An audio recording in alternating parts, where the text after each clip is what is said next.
compañeras y compañeros de la base trabajadora del Sindicato de Trabajadores de la Universidad Nacional Autónoma de México. El día de hoy, 19 de junio de 2026, es un día antes de la conmemoración de los 49 años del estallamiento de huelga. Este es un evento que fue significativo para nuestra organización sindical. Orgullo, estima.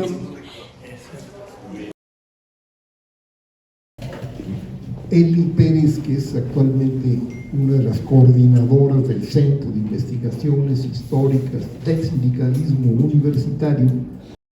Voy a proceder a presentar a las personalidades que tenemos, con Alberto Pulido Aranda, secretario de Prensa y Propaganda; Patricia Gutiérrez Medina, secretaria de Carrera Académica; Erwin Estefano Otto Parodi, fundador del SPAUNAL y de igual forma del STUNAM; Fabián López Pineda, adjunto a la Secretaría General; Freddy Godoy Magaña, adjunto a la Secretaría General; y Benito Cristóbal Ortiz, fundador del STUNAM y hoy ex secretario de nuestra organización sindical. Y yo me siento muy halagada estar en esta mesa con grandes personalidades. A todos los admiro y todos merecen mi respeto. Y yo creo que eso es lo que debemos de entender los nuevos ingresos, que ustedes están aquí porque fueron los que formaron el sindicato, no porque les dieron esa silla. Ustedes fueron los luchadores. Ay, perdón. Ustedes son los que nos dieron un contrato colectivo. Y perdón si me emociono, pero es eso. Y se los agradezco de corazón. Las nuevas generaciones deben llevarse en la mente que van a heredar un excelente sindicato con una gran historia. Vamos ya a cumplir pues ya casi un centenario de la lucha sindical en la UNAM, desde 1929 a fecha, ¿no? Estamos a punto de un siglo, ¿no? De obtener un siglo, ¿no? Entonces, para que vean el arraigo que tiene ese sindicato en la UNAM, que es parte ya de la UNAM, y en la historia del sindicalismo mexicano e internacional.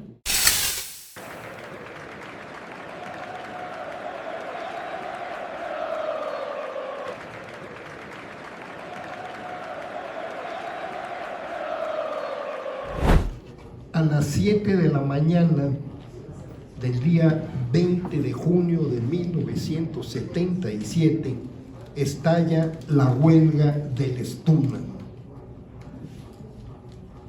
Por la mañana, 10 de la mañana, se realizó un mitin en la explanada de la Torre de Rectoría, donde hicieron uso de la palabra Evaristo Pérez Arreola, Nicolás Olivos Cuellar, Eliezer Morales Aragón, José Luis Sustaita de los Reyes del Sindicato de Trabajadores de la Universidad de Nuevo León y Pablo Sandoval Ramírez, dirigente de los académicos de la Universidad de Guerrero. La paralización de actividades fue total. Se presentaron algunos problemas en el estallamiento entre los ocurridos en la preparatoria número 1 y número 9, donde grupos de porros pretendieron desalojar a los huelguistas. De inmediato, el rector Guillermo Soberón Acevedo ofreció una conferencia de prensa en sus oficinas en el exilio, porque él abandonó la rectoría, en el Instituto Nacional de Nutrición. Desde ahí profirió amenazas en contra del sindicato y manifestó en un plan doctoral que la arbitrariedad de pocos cerró la UNAM, la abrirá el triunfo de la razón. Como todos los que estamos aquí en el panel sabemos que esa huelga tuvo su gran auge y fue combativa atrozmente por Guillermo Soberón Acevedo y toda su administración, avaladas por el gobierno. ¿no?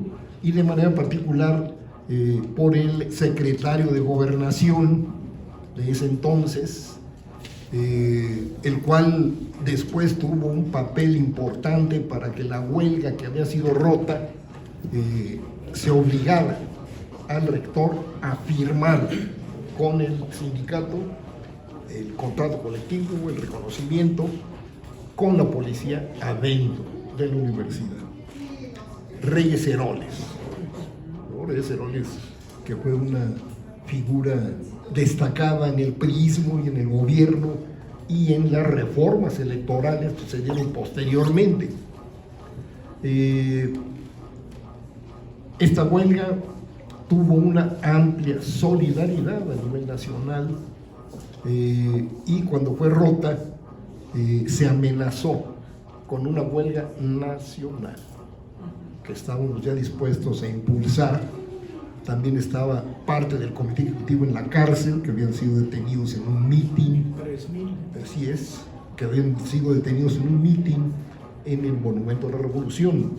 Entre ellos, nuestro amigo y camarada Erwin Stefan Otto, que estuvo preso, junto con Pablo Pascual, Eliezer Morales, no sé si Jorge del Valle, César Chávez Castillo, José Woldenberg Karakovsky. Todos ellos estaban la mitad. Rosario, claro. Rosario Wences-Reza, el rector de la Universidad de Guerrero. En fin, toda la parte académica del comité ejecutivo fue detenida, ¿no? Fue detenida y bueno, ante ese tipo de cosas, previo a un mitin de masas muy importante que se dio en el Poli, en el casco de Santo Tomás, en donde participaron pues, un buen número de compañeros, y dio la cara Evaristo Pérez Arreola como secretario general. Dirigió el mitin, dio unas palabras y dijo: la huelga seguirá firme hasta la solución de la problemática. Es cuando el gobierno le midió a los camotes, ¿no? Y Reyes Heroles obligó al rector Guillermo Soberón a negociar con el Estúnar parte de las peticiones, ¿no? Ese es el contexto así muy general, Pati, Freddy, Erwin. La cuestión de cómo es que se inicia el movimiento deviene de la constitución del STUNAM en 71-72 y de la constitución del SPAUNAM entre 74 y 75. Hablo de eso porque pues, fue el tiempo que se tomó para que se estallaran los movimientos. Nosotros teníamos poca experiencia con el SPAUNAM, además los administrativos no nos veían con nada de experiencia, sobre todo algunos porque pues, no éramos obreros textiles, ¿no? Como querían los maoístas o los trotskistas, y nos decían que nosotros éramos obreros intelectuales. Nos costaba trabajo, no lo de obreros, sino lo de intelectuales, francamente. El hecho es de que en este contexto que dice Alberto, tenemos varias cuestiones. Había muchos grupos negociando con Reyes Heroles lo de la UNAM, entre ellos nosotros. Nosotros veníamos de un grupo que se llamó Consejo Sindical, que algunos ni siquiera sabían que era para un sindicato, otros lo habíamos organizado para eso. Y finalmente lo único que logró es acercar a cerca de 100 miembros de todas las instituciones de la UNAM, que eso fue lo importante. Lo de las batas blancas, que ahí pues, están los químicos, los médicos, los odontólogos, los veterinarios, luego, la parte de los grupos duros de la UNAM, los ingenieros químicos, y luego, bueno, pues, las ciencias suaves, como les dicen, ¿no? Que somos todos los demás. Pero afortunadamente había muy buena comunicación, sin acuerdos, porque fue muy difícil todo. No sabíamos qué hacer. Yo estudié Derecho y me especialicé en Derecho del Trabajo. Y aún así, la vida sindical, pues yo no la conocía. Yo había vivido 5 años en Europa Ahí había organizado una gran cantidad de cosas que ni les platico porque son de locura. Entre ellas muchas de cuestión artístico-cultural. Bailaba yo y cantaba, en fin. Pero de todas maneras eran políticas. Porque cuando uno hace una función en el extranjero, pues está haciendo política. Tan es así que me iban a quitar la beca del gobierno alemán porque fui a una manifestación donde había 500 banderas y 50 manifestantes. Me tocó bandera. Me dijeron, no puedes hacer política aquí. Y lo otro, que ya fue más personal, lo platico porque conocí a una chica cuando llegué ahí, toda la cosa, muy bien, una alemana. Y íbamos a vivir en un departamento juntos y no se dio. Y entonces luego conocí a otra mujer que era de México. Y la representante del gobierno alemán me dijo, oiga, si vino a Alemania, ¿por qué vive con una mexicana? ¿Por qué no aprende las costumbres alemanas y vive con la alemana? Le digo, para empezar, las costumbres alemanas las tengo hasta el convento, porque mi abuelo era alemán y mi papá vivió en Alemania de chico. Le dije, entonces no me satisface tanto. Y además, ¿a usted qué le importa? No, dice, pues es que me preocupa, porque yo conocí a su hermana cuando fue becaria. O sea, de repente cambió todo el asunto, pero me estaba reclamando hasta eso. Decía, para que conozca las costumbres alemanas. Yo estudié 13 años en el colegio alemán. ¿Qué costumbre me faltaba? O sea, el 1 de abril, en Alemania, se festeja con una cosa que dice, April, kann machen, was will. Abril, puedes hacer lo que quieras. Por eso fijé la fecha del estallido de la huelga. ¿Tú la fijaste? Bueno, estoy emocionándome, pero Pregunta. es que es una fiesta que nosotros nos celebramos aquí. Eso de que puedes hacer lo que quieras en Alemania es como si fuera parte del carnaval, porque allá los carnavales son de a de veras, y lo digo honestamente. Los hijos que son elaborados en el carnaval tienen todos los derechos. Que uno dice, pero ¿y si no éramos papás de veras? No importa, tienen los derechos. Y todo lo que resulte de una relación o de un conflicto se vuelve oficial, aun cuando estén disfrazados y se pintan y todo. En fin, digo esto porque nos tocó a nosotros, a través de Carlos Tello Macías, que era el secretario de Programación, tener una reunión con don Jesús Reyes Heroles.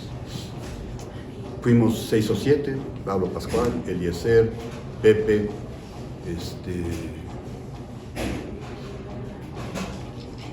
¿quién más? Bueno, de los que ustedes, y César Chávez. Y entonces nos reunimos y en pocas palabras nos dijo, pues ¿qué es eso, muchachitos? ¿Cómo de que van a hacer un sindicato? No, es que ya lo hicimos. ¿Y quién les autorizó?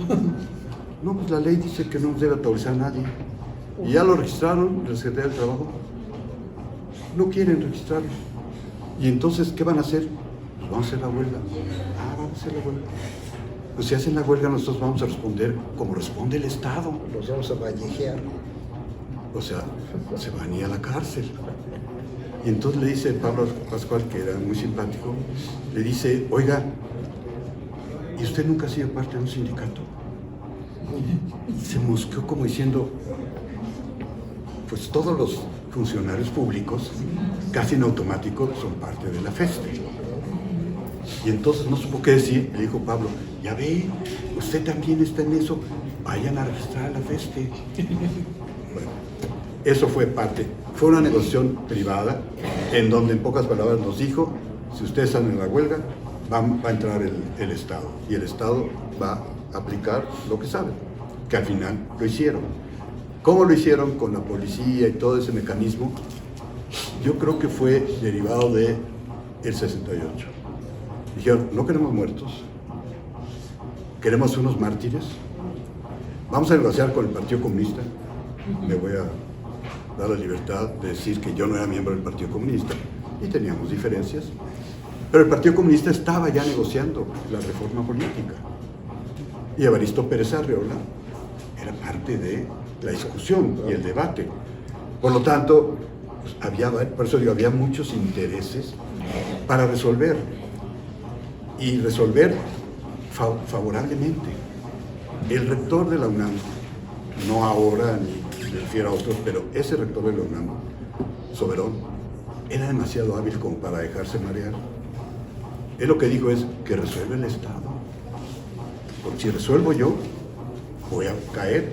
Acababa de caer hace poco don Pablo González Casanova. Y la verdad es que eso sí le tienen miedo, que el Estado o el gobierno los haga renunciar. A nosotros, la verdad, no nos hicieron renunciar, nos corrieron. Yo tengo todavía la carta donde me da de baja el rector, o sea, expulsado de la universidad para toda la vida y para siempre, que sé. Luego, como dijo Alberto, tuvo que regresar y volver a reinstalarnos.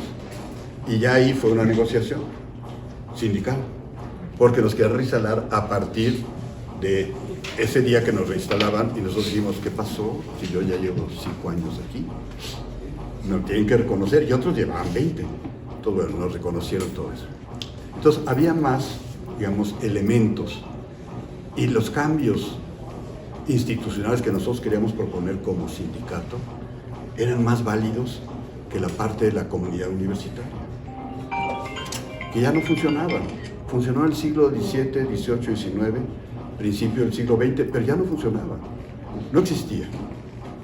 Hace unos días platicaba yo que el director actual de la Facultad de Ciencias Políticas, Alejandro Chanona Burguete, sobrino de un ministro de la Suprema Corte, es de MC, Movimiento Ciudadano, nos mandó un comunicado a los profesores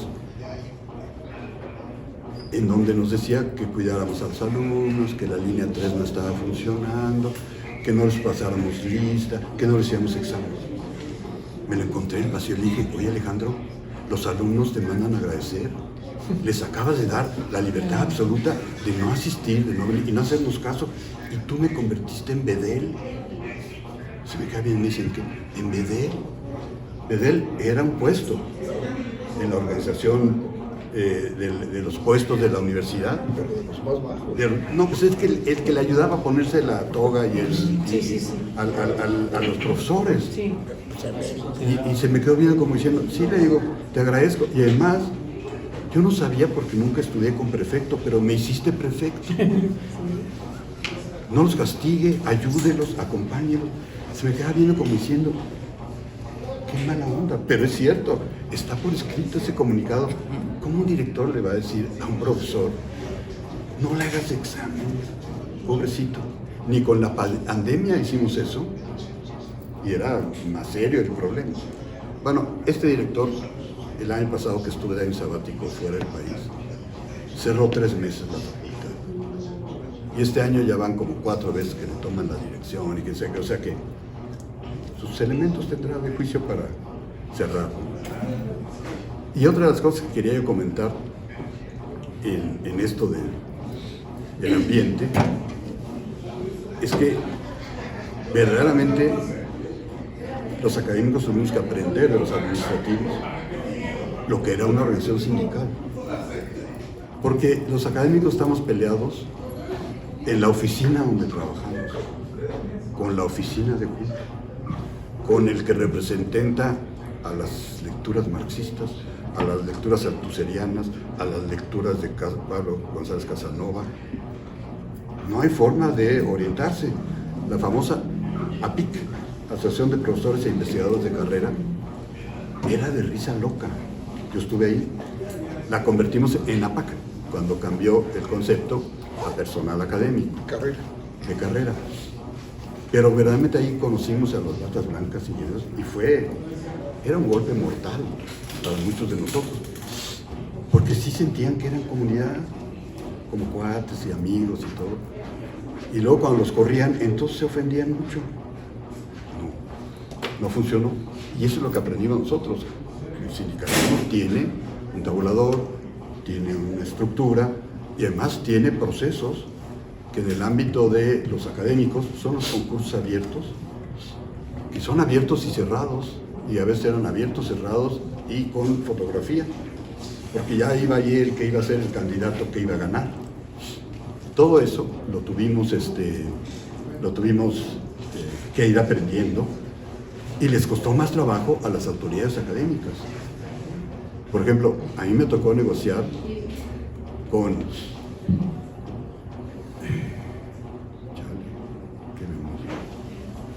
Me tocó negociar con Asa Remus, que era secretario del personal académico en la facultad. Me tocó negociar con Manuel Márquez, que escribió el libro sobre el Partido Comunista Mexicano, junto con Rodríguez Araujo. Me tocó negociar con Juan Brom, que había sido expulsado de la Universidad Nicolaita y del movimiento que hicieron allá. Fue de los que salió corriendo, literalmente, a pie, corriendo, no es en el camión ni en el auto.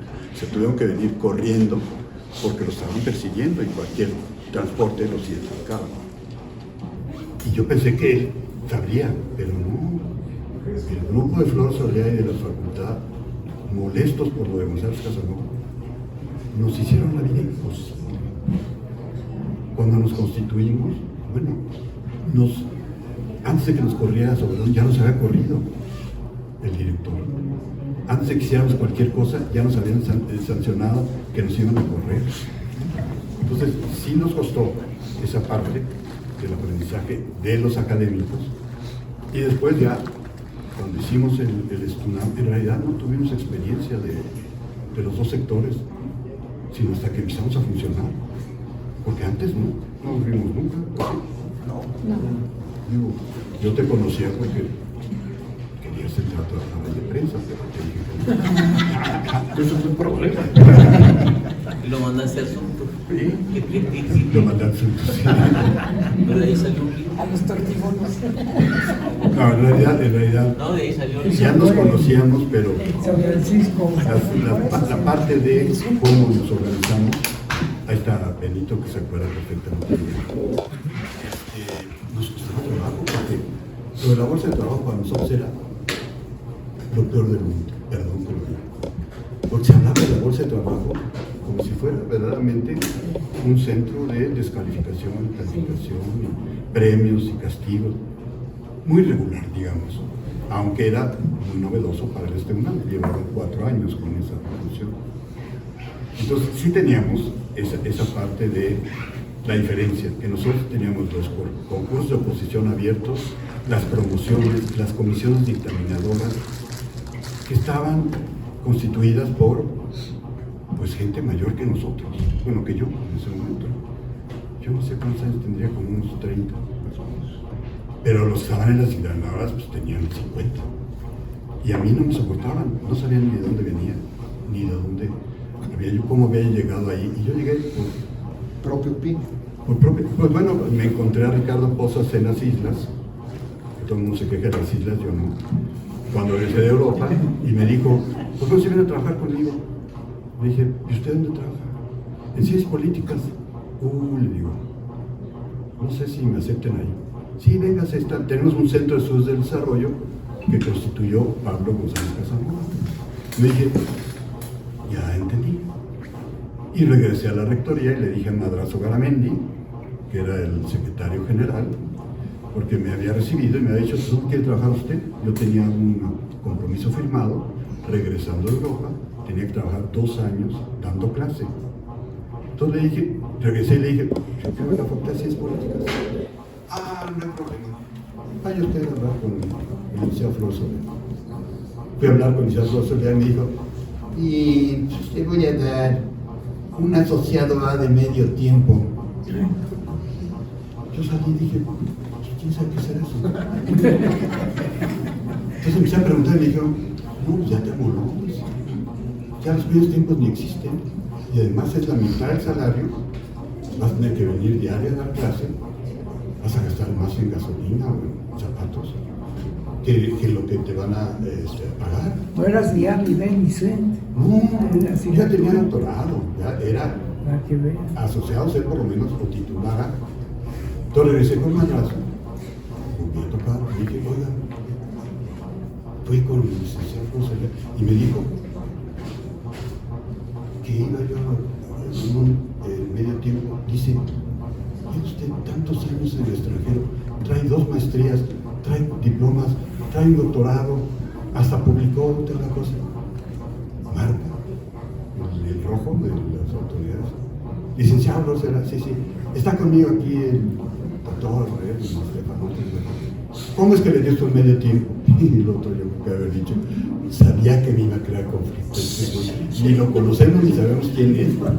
Y no, pues le puedo dar un tiempo completo. Pues sí, un tiempo completo por lo menos. Dice, vamos a dejar una persona que se fue a preparar. A mí me dio la UNAM una sobrebeca. Yo tenía la beca del gobierno alemán, eran 600 marcos. Era la mejor beca de Europa. Y además me dio $50 la UNAM, y luego al año me dio $100 y después 150. Yo vivía con auto en Europa. Pero así era. No, nada más quiere decir eso, que eso fue lo que nos costó más trabajo al sector académico. Establecer que la comunicación tenía que ser colectiva, tenía que ser con todos, y luego el sindicato que formamos es un sindicato de institución que implica trabajadores administrativos y trabajadores académicos. Nos costó porque la experiencia que tenían de 5 años los administrativos, asambleas, decisiones, lo de la bolsa de trabajo, cómo vas, tienes que ir a hacer, en fin, todas las cosas. Pues los académicos no tienen costumbre, ni hoy tampoco, ¿no? Digo, ya yo cuando voy a las asambleas me dicen, ¿y usted quién es? Y voy a votar, me dicen, ¿usted no puede votar? ¿Por qué no? Porque es para el sector administrativo. Le dije, pues yo también quiero votar. No me dejan. Digo, para que vean a dónde llegamos. Gracias. Tenemos aquí en la mesa a Benito Cristóbal Ortiz. ¿Qué implicó, Benito, la conformación del proyecto de contrato único? Que con eso se emplazó a Soberón para el reconocimiento del sindicato. El contrato único que incluía las prestaciones de administrativos, incluía las prestaciones de academia. En esta sesión conversando la parte histórica del sindicato de institución que tenemos. Independientemente de lo que nuestro distinguido y apreciado profesor Estefano Otto nos ha comentado en la parte farragosa del sector académico, primero quiero informarle a los trabajadores administrativos de nuestra universidad y del país entero, porque nuestra huelga tuvo ese impacto a nivel nacional, que no todos los trabajadores administrativos estuvieron de acuerdo en la fusión con el sector académico. Y tan no estuvieron de acuerdo que hubo esa fractura en el movimiento de huelga. Afortunadamente, la dirección que encabezaba la huelga, tanto en el sector académico y en el sector administrativo, tuvieron esa bella y muy profunda identidad con los trabajadores, y que eso fue lo que posibilitó que el movimiento se desparramara por todas partes del país. Los profesores se volcaron, los estudiantes se agruparon en solidaridad con sus profesores, y los trabajadores administrativos conscientes al frente de los piquetes de huelga. Hay que recordar a esta generación que el movimiento de 1977, sueño de los dirigentes de aquella época por definir las relaciones laborales del personal académico, porque los administrativos ya la teníamos, era lo que acaba de decir nuestro queridísimo profesor Estefan, la definitividad del personal académico y su promoción, a pesar de que se establece en una norma que es el Estatuto del Personal Académico, hay que transitar por distintos ejes para poder hacerlo posible.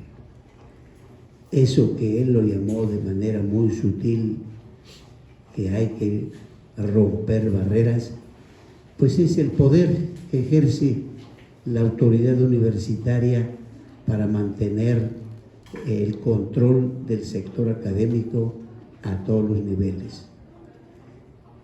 Y entonces la lucha de los dirigentes de la sección académica y que compartimos los trabajadores administrativos era por mantener a los académicos en un estado muy hacia adelante para que no transitaran por esta penosa carrera que hasta hoy sigue dándose, con mucha dificultad. Ese era el objetivo principal. Yo recuerdo al profesor Estefan como parte, después como secretario de prensa, porque las publicaciones que él en este momento señala, él es un elaborador de teorías bellísimas para que los trabajadores vayamos conociendo no solo el pensamiento sindical, sino la formación ideológica de la docencia para las generaciones que salimos de esta universidad. En ese sentido, no solo era el contrato colectivo de trabajo, la titularidad del contrato de los académicos, sino romper el control de la autoridad universitaria, y por eso el rector nos golpeó tremendamente, Guillermo Soberón Saavedra, cuando nos llevó a la cárcel a los que estábamos en el piquete de huelga a las 5 de la mañana del día 7 de junio. Pero por la tarde ya había levantado casi a todo el comité ejecutivo académico en la marcha que tuvimos del Ángel de la Independencia al Monumento de la Revolución. Ahí íbamos los trabajadores y ya se estaba fraguando la ruptura del sindicato.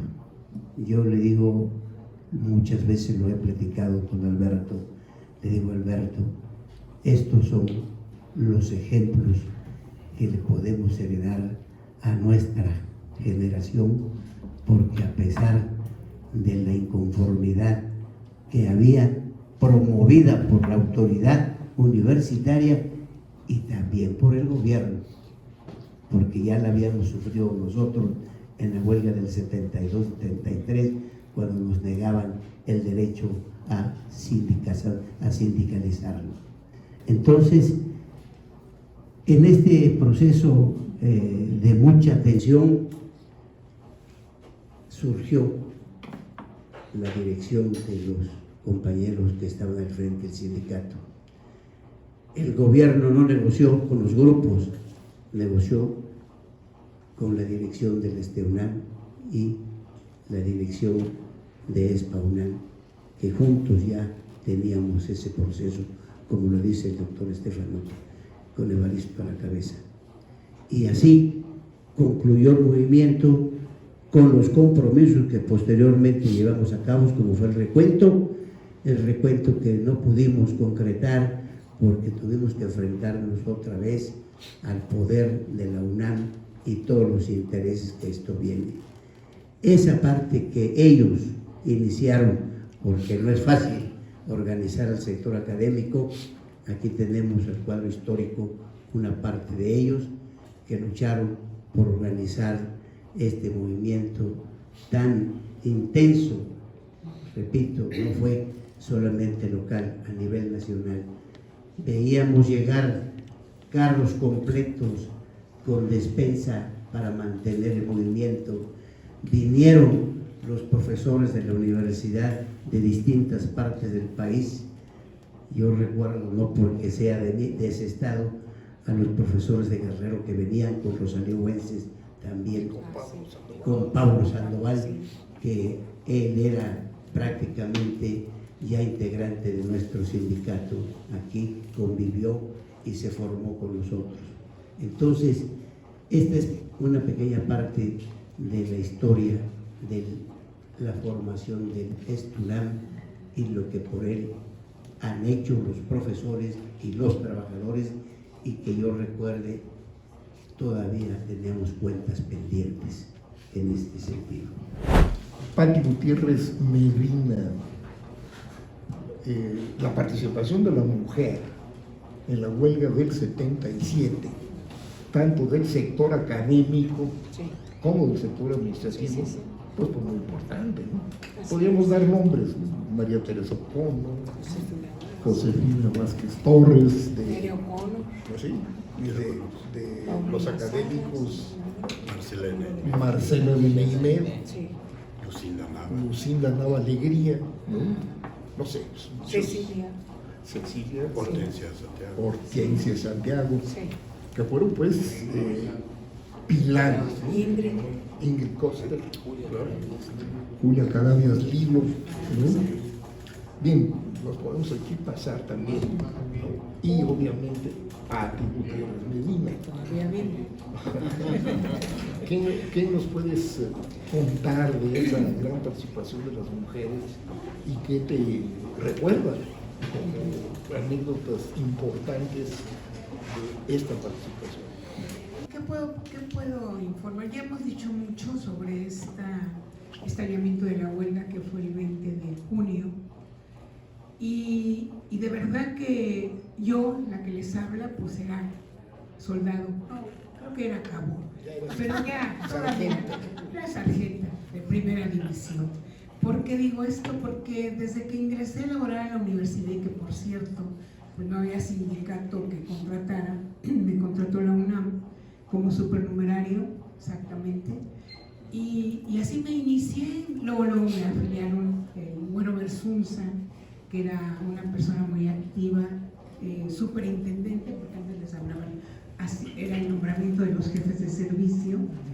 Él fue el que me empezó a llevar a esas oficinas, por cierto, a una cochera allá en Municipio Libre, no sé si ustedes todavía la conocieron, ¿sí? Una cocherita ahí, en la Benito Juárez, y después en Chilac. Y ahí compañeros como ahorita en este momento que cuando nos platican Benito, el maestro, pues nos seguimos emocionando de que tengamos estos grandes gente todavía aquí entre nosotros que nos cuente esta historia. Y la historia pues la cuenta el que la vive. Y yo viví esa parte, compañeros, cuando me preguntan a mí, pues yo estaba regresando de esa marcha grandísima, donde nos cayó un aguacerazo de aquellos, y donde estaban al frente pues académicos en ese mitin hablando, y no sé si recuerdan, pero nos echaron a la policía montada y empezamos a correr. Yo ya era mamá, Manolo tenía un añito, y pues me lo amarré como soldadera y a correr. Llegué a mi dependencia y me empezaron a decir algunos compañeros, también cabe señalar que yo estaba como delegada sindical con Paulina Salas en ese periodo, y por la otra parte estaba mi compañera Silvia y Lucía. Y bueno, cuando yo llego me dicen que escucharon ya sirenas y que escucharon bomberos y todo, pero no nos, aunque ya había amenazas por parte de Soberón y amenazas fuertes donde se apoderaba la psicosis entre los trabajadores y que nos preguntaban qué vamos a hacer, pues era una situación muy terrible, porque ya estábamos, ustedes saben que Soberón aprovechó todo lo que tenía de poder en la televisora y anunciaba que ya estábamos corridos, anunciaba que el sindicato estaba impidiendo la educación en la UNAM, y todas estas cosas que él anunciaba, pues obviamente que a nosotros abajo, pues sí nos atemorizaba, y sin embargo había que llegar e inyectarles a los pocos compañeros, porque ojo, muchos compañeros ya se habían ido a firmar, ¿sí?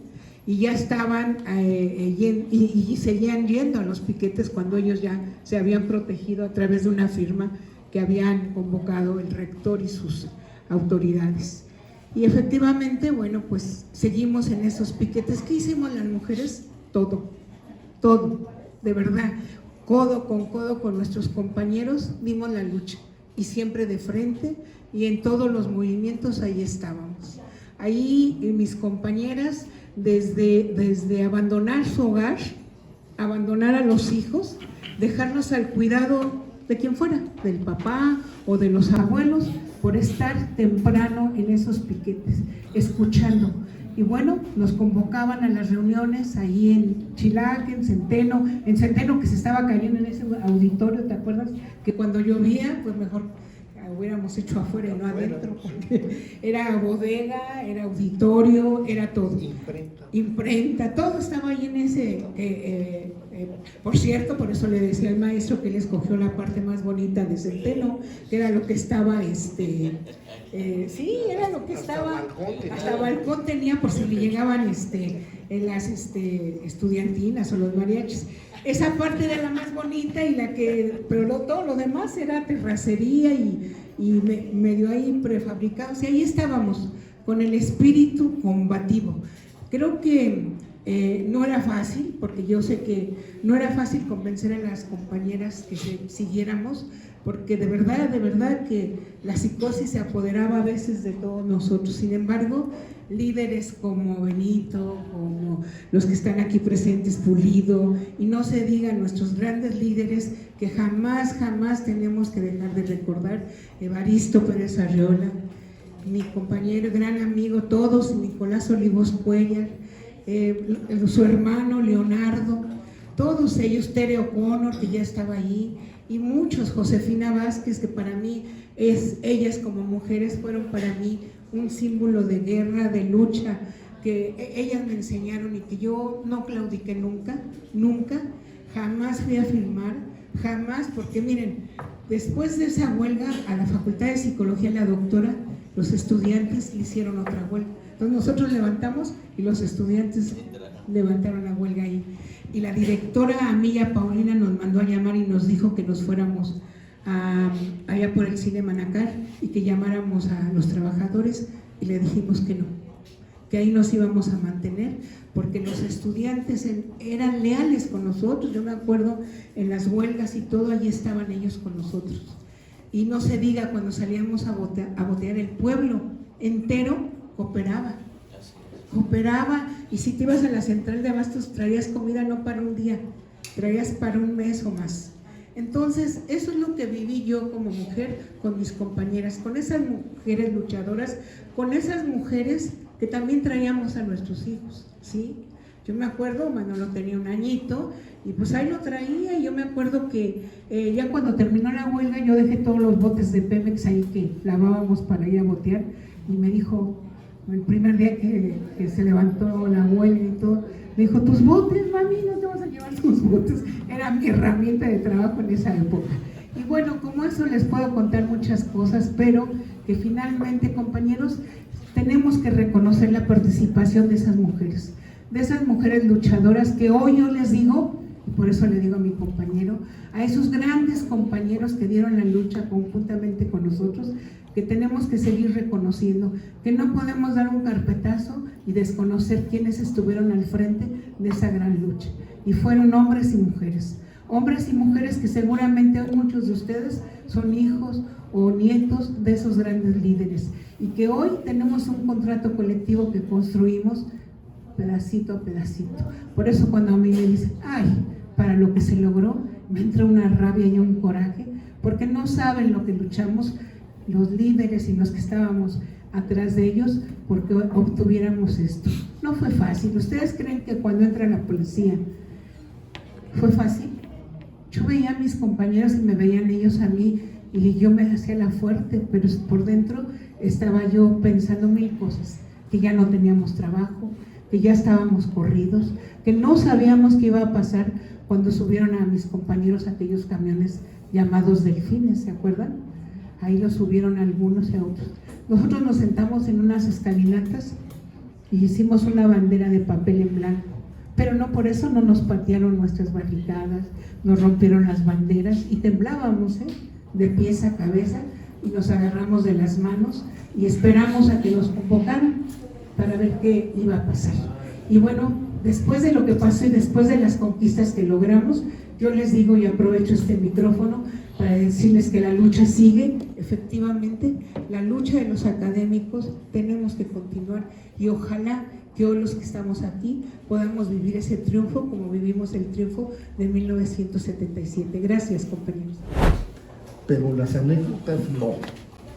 Y para mí el hombre anécdota es Freddy Godoy Magaña. O sea, con él pasas horas platicando, ¿no? Y yo, sí, ya lo ganaste. Pero me detengo y dile, espérate, camino. Bueno, Freddy, hemos escuchado genéricamente lo que sucedió en el 77, durante la huelga, el surgimiento del estudio, su huelga, cómo el desenlace. ¿Me podrías platicar algunas anécdotas no conocidas que hayas vivido? Primero decir que yo soy hijo de campesino del estado de Guerrero, nací en un pueblo muy pobre y tuve la fortuna de estar en la UNAM desde 1966. Inauguré la Prepa 8 como alumno. Solo estudié 2 años porque se nos vino encima la huelga de 3 meses por el paso automático, la renuncia que hicieron de Ignacio Chávez. Y luego vino el 68, una represión terrible, y me tocó en suerte participar en la Marcha del Silencio, pero ya encabezada por el ingeniero Javier Barros Sierra, que era nieto de Justo Sierra. Ese día nos cayeron centellas y tormenta y marchamos hasta ese, donde está el 20 de noviembre, ¿cómo se llama esa calle? Ahí nos dimos vuelta, ¿no? Porque ya no estaba esperando el gobierno. Tengo una anécdota que no lo he encontrado en ningún periódico, en ningún lado.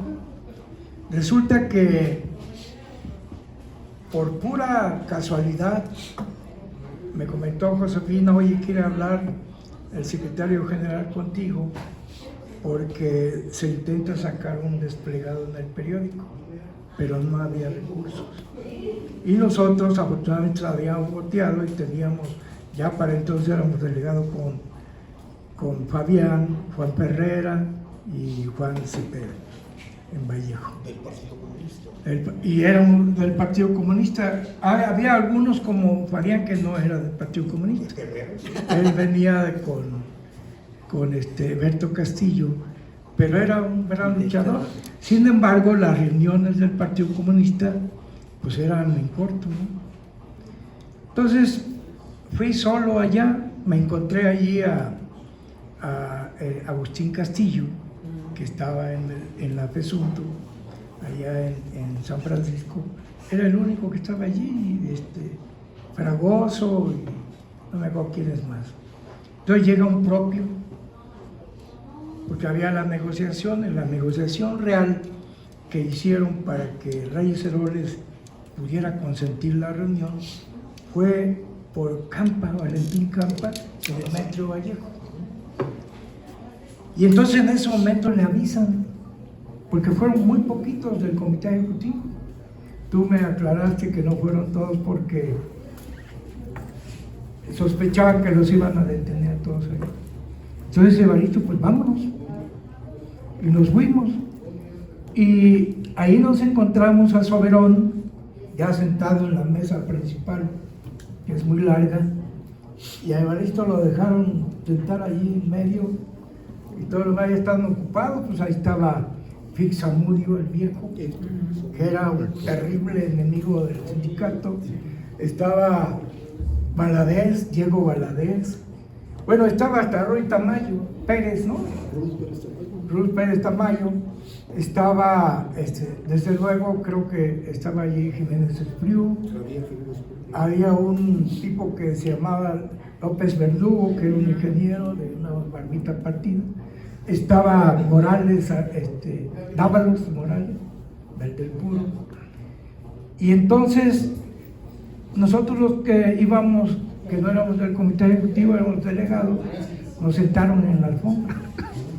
Y estaba repleta la reunión. Llega también con sus guaruras atrás de él, Reyes Cerón, era un tipo alto, güero, fornido, y se sienta y les dice palabras menos, palabras más. ¿Para qué les puedo servir? Y entonces Soberón se avienta. No podemos permitir un sindicato único, quiero que esa mierda la metan por el caño. Y así se aventó, ¿no? Todo un rollo. Y nos quedamos, a ver, esto ya no lo dejaron hablar. Se para, hay cuenta que le picaron con alguna alfilera Reyes Cerón y se para. Pues esa mierda que dice usted, Soberón era muy feo. Sí. Y se desencajaba así cuando le dice Reyes Heroles, pues esa mierda que dicen la van a ir a firmar en el 5º piso de rectoría y voy a mandar mi comisión y ese convenio lo vamos a firmar aquí en Gobernación. Puta, nosotros aplaudimos, un aplauso, y ellos estaban encabronados, se salieron y entonces se negoció. La última reunión del Consejo General de Huelga, que andamos, todos no llegamos con la familia para evitar problemas, las instalaciones estaban tomadas por el gobierno. Imagínense quién era el que dirigía el gobierno, o sea, los soldados, y el negro Durazo tenía toda la policía, era un criminal. Y entonces, con un propio, porque no había celular, ¿no? Los teléfonos estaban cortados en la UNAM, nosotros en Vallejo, nos avisaron a los del Partido Comunista que teníamos una reunión de un Consejo General de Huelga en la UAM Xochimilco. Y como pudimos, cada quien le dio por un rumbo diferente para no ser seguidos, y llegamos ahí. Y fue cuando avisó Evaristo Pérez Arriola que el acuerdo era subrogar los derechos del UNAM al ESTUNAM para poder permitir que hubiera un sindicato. No logramos el contrato colectivo, que había un sindicato de institución con incrustación de todos los académicos, al igual que los administrativos. Y fue ahí porque Tere O'Connor había estado en la cárcel después de la manifestación gigante que hicimos. Yo recuerdo que cuando estábamos en esa manifestación había una rampa atrás del Monumento de la Revolución y subió el automóvil que traía Evaristo y se lo llevaron. Pero mis compañeros inocentes de los académicos se vinieron caminando en Reforma para ir por sus carros y ahí los agarraron. Yo recuerdo que a Castillo, el secretario de Finanzas, le rompieron el brazo al César. Agarraron también a alguien que no nombraron ustedes, a Aragón, ¿no? A Eliezer Morales. Eliezer Morales Aragón. Lo agarraron en Gobernación. Nosotros llegamos esa vez a Vallejo y ya tenía yo mucho tiempo sin ir a ver a mi esposa. Estaba yo para que no me fueran a visitar por allá. Entonces mi compañero Fabián y José Luis Toledo dijeron, oye, tienes que ir a descansar un ratito. Y me llevan a mi domicilio de mi suegra. No, pero a las 6 de la mañana me cayeron, dice, ya tomaron la universidad. Entonces rodearon desde lo que era la Ollino Liski, todo el moto y todo esto, y agarraron más de 3,000 compañeros que estaban haciendo guardia y los metieron al bote. Lo que dijo Terio Condon en el Consejo General del Representante, que ya los habían sacado algunas, fue que se presentó Álvaro Lechuga a seleccionar a quien de su gente sacaban. Sí. Y a ella le correspondió verlo. Y entonces formamos un consejo. Los expulsamos a todos sin pasar por la comisión mixta de vigilancia ex facto. Los expulsamos en ese momento. Y allí Evaristo dijo, vamos a aceptar la propuesta de la subrogación para terminar con esto. Yo recuerdo que fueron más de 19 días o algo así, la huelga que tuvimos, y a todos nos llegó de $1 o de menos de $1 Bueno, los que no fuimos a... el cheque que nos pagaron de esos 19 días. Muchos lo guardamos, por ahí lo tenemos, pero nos fue como en feria. Sin embargo, logramos un objetivo muy importante.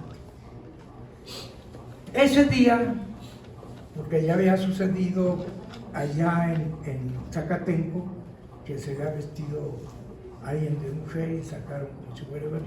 Pero ese día también, tras bambalina, que había unas cortinas ahí, metieron a Rodolfo Ramos Maldonado, le pusieron la chamarra de...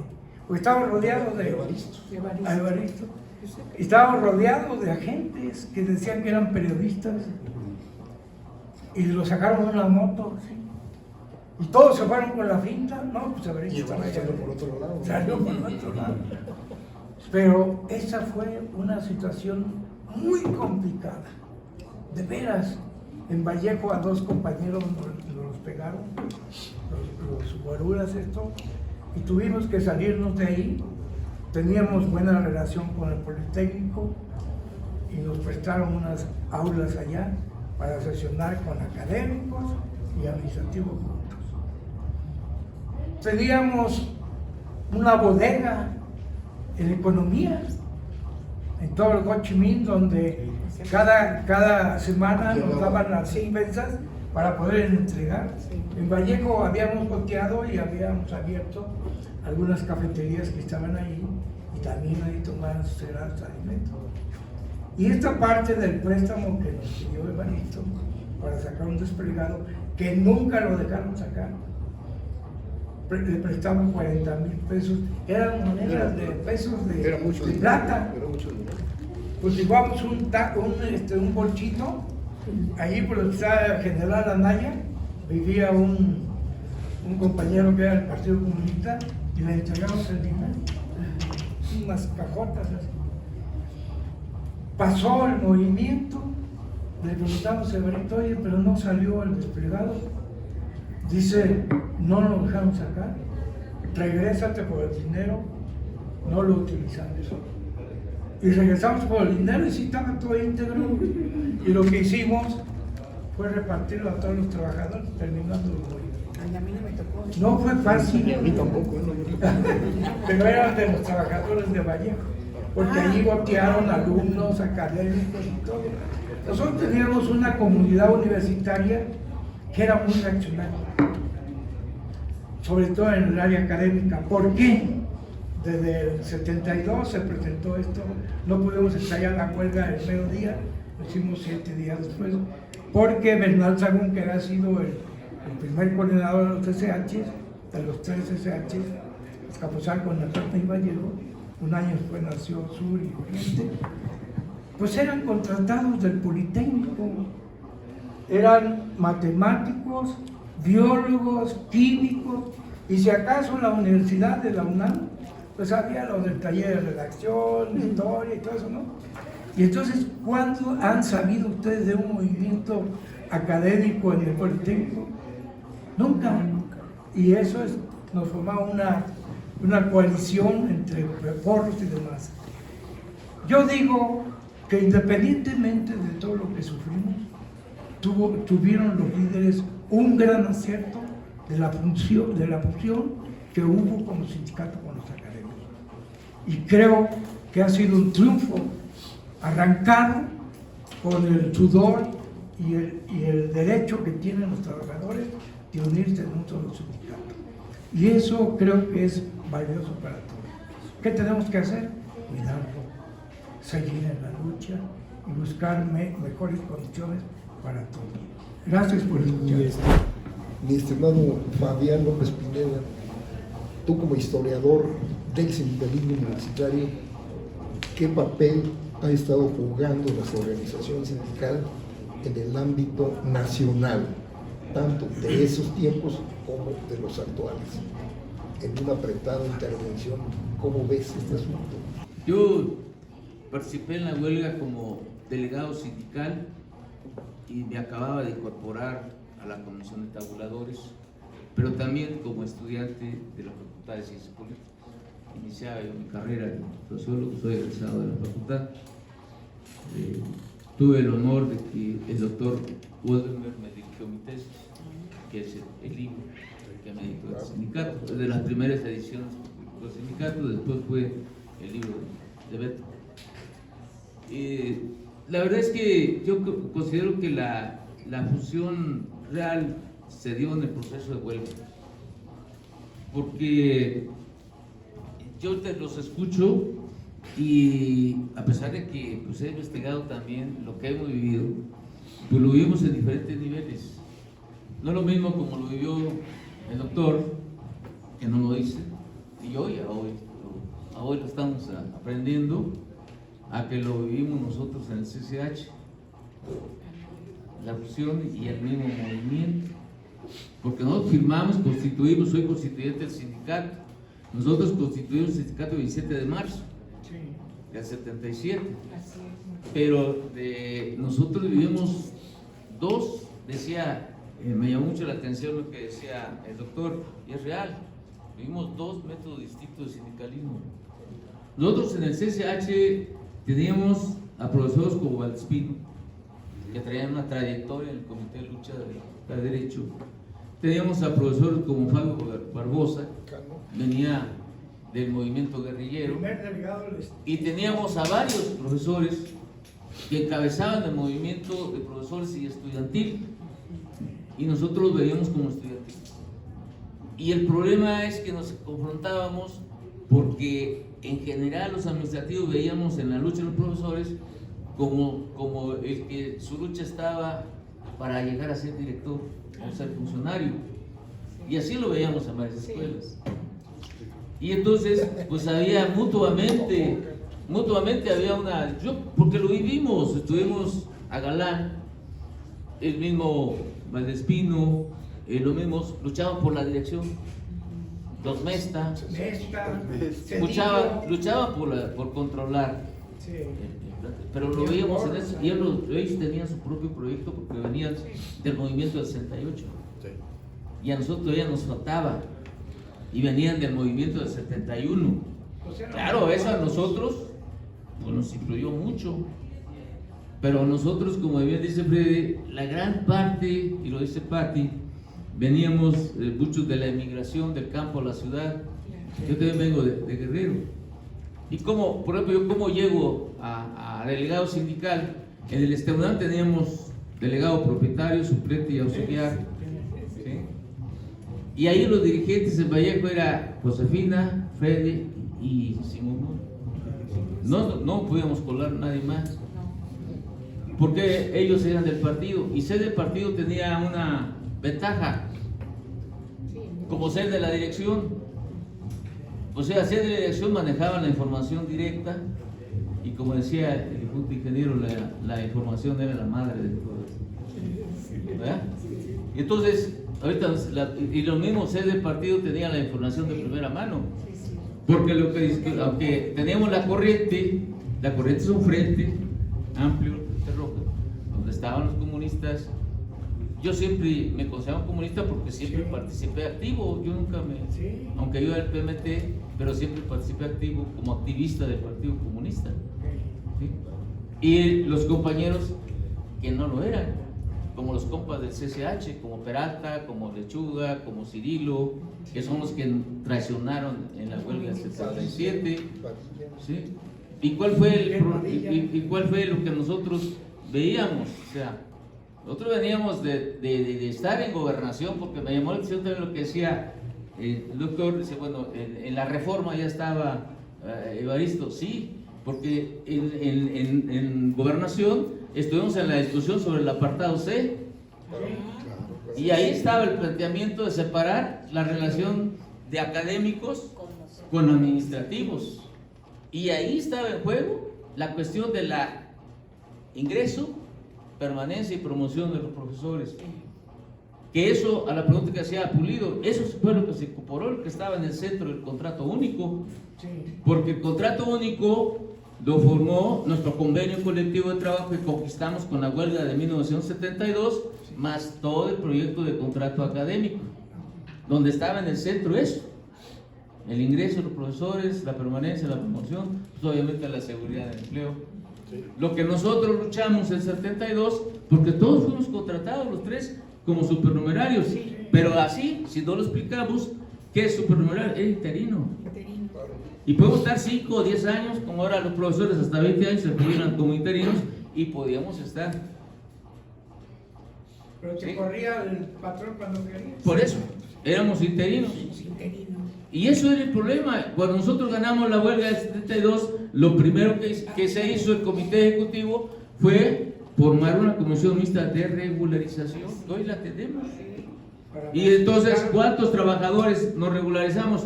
Más de 5,000. Porque la universidad había crecido. Crecieron los SH, venían las ENEF, y entonces creció la matrícula y también crecieron los trabajadores. Bueno, eso es lo que nosotros, por eso decimos que en la huelga fue cuando nos fusionamos. Porque ahí es cuando ya nos integramos con los profesores que habían sido activistas estudiantiles con nosotros en las barricadas, en las guardias, y ahí formamos, en una profesora formaron parte de las comisiones, pues no era por una cuestión de machista, sino porque nos ayudaban en la cocina y nosotros nos íbamos, yo la viví también como activista, nos íbamos a botear y nos tocaba botear, por eso Freddy habla de esa cantidad, que nos tocaba botear por toda la zona industrial de Vallejo y llegábamos con los botes. Las gallinas y los... No había el 25%, compañeros. Salíamos o del botecito hasta Pachuca, hasta y con un morralito, y veníamos con el lleno y con eso nos pagábamos la comida, nos pagábamos todo. Y así fue la huelga de 72. Y la vivíamos nosotros en el CCH, y ahí vivíamos. Nuestra familia se fuera y nosotros ahí. Pero entonces, eso también lo vivió. Pero, ¿qué es lo que pasa? Cuando deciden rescindir primero al comité ejecutivo, a todo. Después deciden rescindir a los de las comisiones contractuales, a mí me tocó. Y después deciden rescindir a todos los delegados, y también me tocó porque yo era delegado y era parte de una comisión, me acababa de incorporar en febrero. No me salvaron. Entonces estábamos rescindidos y armaron las mesas, que eso faltó decir mis compañeros, las mesas de contratación. Y después dijeron, todos los trabajadores que no se presenten a laborar están rescindidos. En la Recol Olímpica pusieron mesas y eran filas. Y fuimos allá. ¿Y cuál fue? En muchas dependencias, ¿qué orientación? Vayan, firmen y regresen. Y entonces fueron las compañeras, iban los compañeros, firmaban, menos nosotros, porque nosotros no podíamos. Pero no era la convicción, la orientación también era pues, firme, ¿no? Entonces iban, firmaban y se regresaban a la guardia. Y allí está la cocina. Y la cocina la sosteníamos con el boteo. Pero también había otra cosa. Estaba el rancho 4 Milpas. Estaba el rancho 4 Milpas y de allá nos surtían la leche. La leche no daban. Pero una vez ahí sacaron con Jacobo Sabueso que la leche tenía tuberculosis, y no, ya nadie quiso tomar la leche. Y luego los acusaron de haber matado a uno de los toros sementales, premiado, y acusaban que Nicolás había dado la orden, y entonces ya estábamos en otra situación. Pero era una cuestión también que hoy lo vemos así, que por las nuevas tecnologías. Yo le contaba al doctor, en ese entonces empezaron las clases extramuros, no tanto extramuros, sino por televisión. Sí, televisión. por televisión, maquillaban a los jóvenes para que diera clases ahí en Derecho, sobre todo. ¿Sí? El que Madrazo Cuellar, que fue de Derechos Humanos, salía en la televisión. Y luego había un canal que estaba concesionado de Televisa, donde pasaban programas universitarios. Y ahí sacaban la programación de las clases. Y luego sacaban la programación de los eventos que teníamos nosotros para exhibirlos ante la sociedad.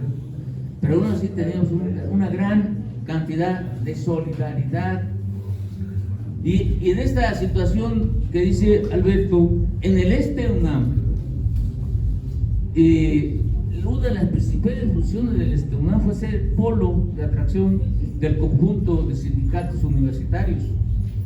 Y nos dimos a la tarea con José Luis Gutiérrez Calzadilla, un gran estratega, que fue el secretario de Relaciones y recorrió el país fundando sindicatos, y se incluyeron compañeros como Castillo, como otros compañeros, pero él era el secretario, no, pero Nicolás era la cabeza, ¿no?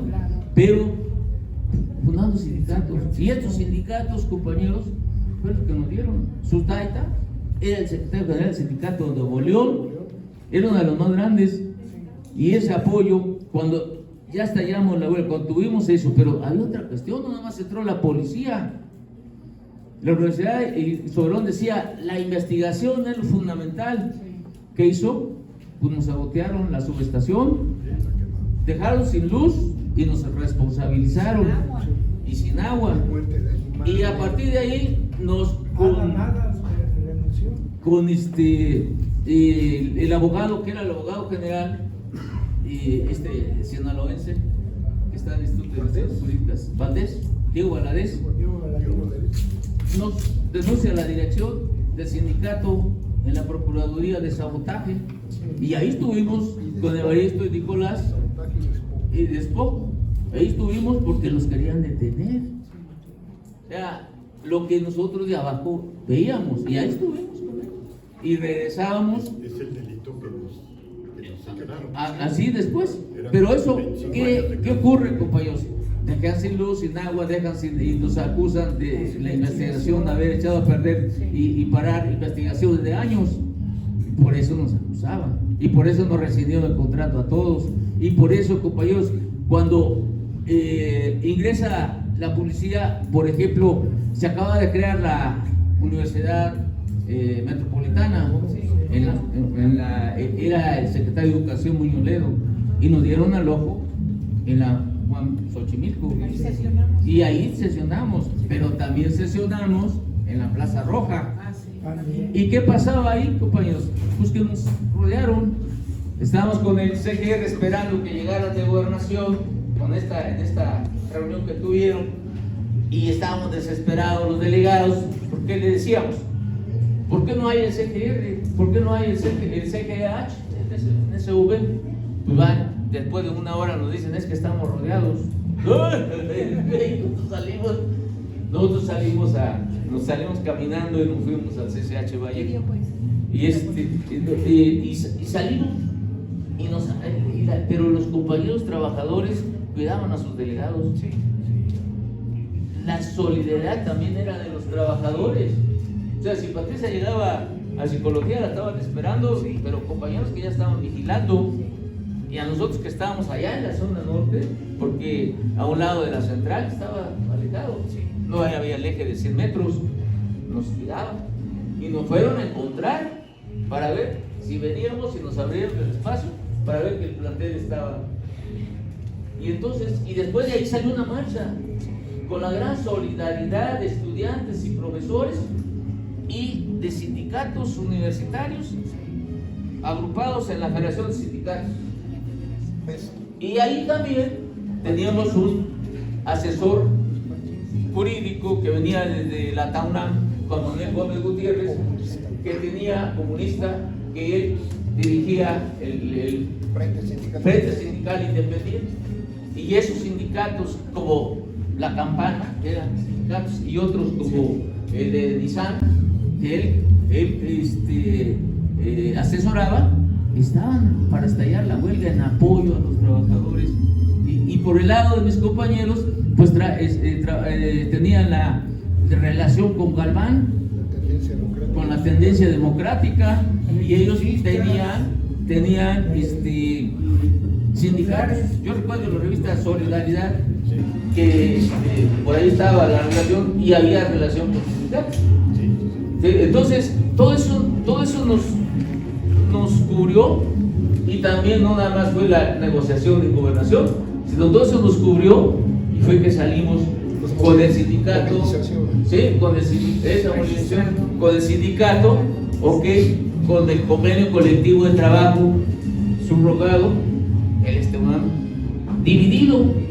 ¿Pero por qué dividido? Yo decía, ¿por qué se fueron los lechugos?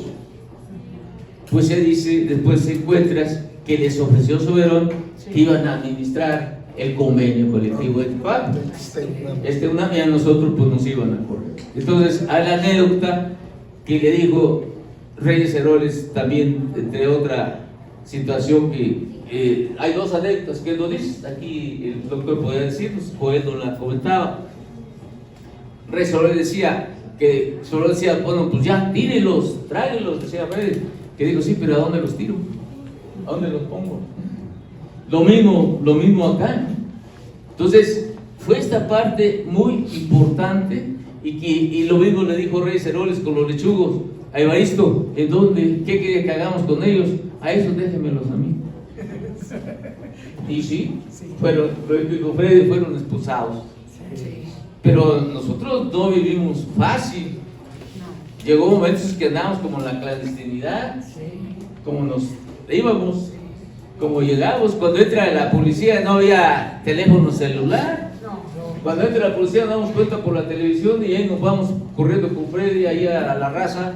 Vente, Freddy, porque ya entró la policía CEU, vamos a ver qué pasó allá. Y ya te daban la amenaza que iban a entrar a las dependencias de la periferia, como los SHs, Azcapotzalco, Naucalpan, el Sur, Vallejo y Oriente. Y entonces, compañeras y compañeros, pues no fue fácil. Por eso se dice, hay que cuidar lo que tenemos. Y nosotros decimos, en 72 estallamos la huelga porque no teníamos nada que perder, y nos fuimos y ganamos.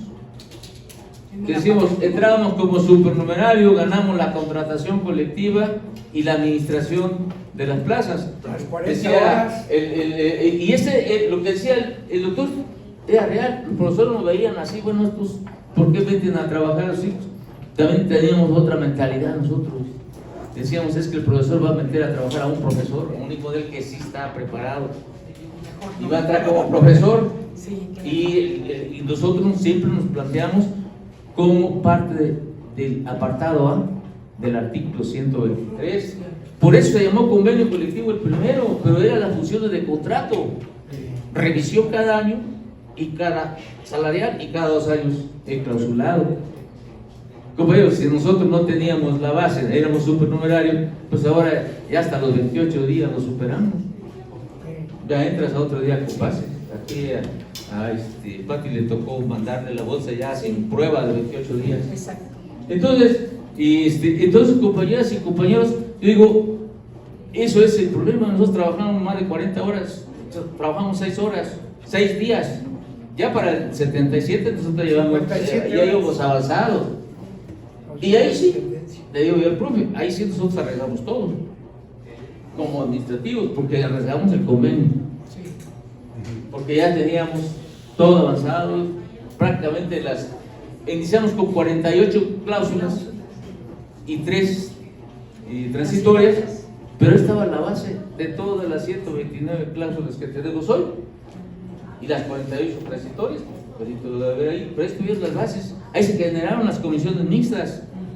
¿Por qué? Porque no nos reconocía la Secretaría de Trabajo, porque no nos quería reconocer en el apartado A. Después de eso, del 77, fue la lucha por la reforma, y se reforma el tercero constitucional. 79-80. Así es. Y a partir del 80, que se reforma la Ley Federal del Trabajo, pues inmediatamente registramos el convenio y toda esta parte como contrato. Es el contrato. Así es. Y registramos los estatutos, Pero en esto del ingreso, le aclaro aquí al profe, no teníamos reglamento. No había. Se aprobaban en asamblea quiénes eran los activistas, pero se aprobaba en asamblea quienes recomendaban. ¿No? Le tocó a Benito recoger a los compañeros que por asamblea llevaban a aprobar. Y aquí entraban las querencias y malquerencias, decía el doctor. Entonces, compañeras y compañeros, yo creo que hay mucho más anécdotas, pero sí realmente las nuevas generaciones hoy tienen una gran tarea: preservar lo que todos y otros más abuelos y padres se han podido recomendar, conquistamos, pero también lo que se ha venido avanzando, lo que hoy se tiene, y cada día, cada revisión se viene avanzando, pero es con la unidad, pero hemos sabido también movilizar, pero también el sindicato y la dirección han sabido negociar y parar y tener los costos, porque hemos tenido en todas las etapas grupos muy radicales que dicen vamos. En los 80 y 70, ¿qué decía? A ver esto, cuidado con los radicales, porque después los vemos del otro lado. ¿A poco no tuvimos a Pedro, el de PRT, que era un muy radical? ¿Dónde terminó? En la propia, ¿no? Como dirigente. Entonces, así vimos a muchos. Y miren, los sindicatos siguen, yo creo que tenemos liderazgo, Carlos Hugo Morales, por un buen rato. Muchas gracias. Hemos llegado al final de esto. Podríamos estar aquí unas 3, 4, 5 horas más. Este programa se queda alojado. Y pues es una escuela, ¿no? Una escuela viva, de gente que todavía estamos vivos y que participamos pues en todas estas lides, ¿no?, que hemos estado comentando en este momento. Gracias, compañeras, compañeros. Goya, Goya, Cachu, Cachunra, Cachu, Cachunra.